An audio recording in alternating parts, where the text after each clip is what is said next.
Кутлауларның иң матуры, кутлауларның иң җылысы бүген алар хөрмәтенә. Ватанны саклаучылар көнен кайбер хәрбиләр РКБда каршы алды.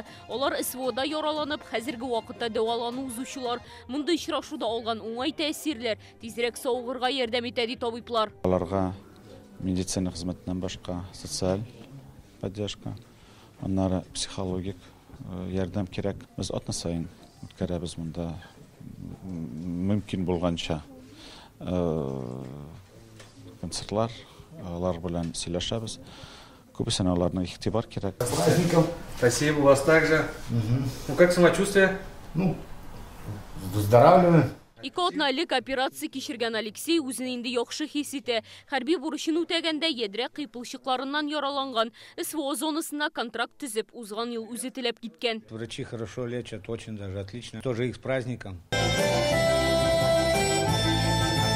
Милли бөйүкиләр ватанпәрвәрлек, туган җирне ярату турындагы җырларны студентлар башкара, хәрбиләр дә кушылып җырлады. Мин гурланам, менә теге барган өчен теге кеше, күпме кеше китте. Анда дус малайлар, бөтен кеше сәламәтлек, бәйрәмнәр белән 23 февраль белән исән саuna булыйк. Без генә, если не мы, то кто защищать родину будет? Исән булыгыз бөтенегез, барыгыз да, без дә исән булыйк.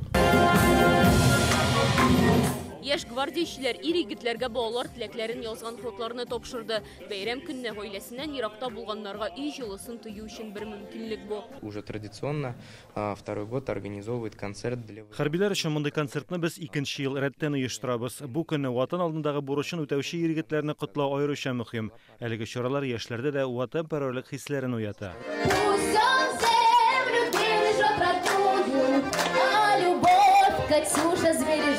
Улья Сабиров, Алмаз Зиядинов, Яңа Гасыр каналы.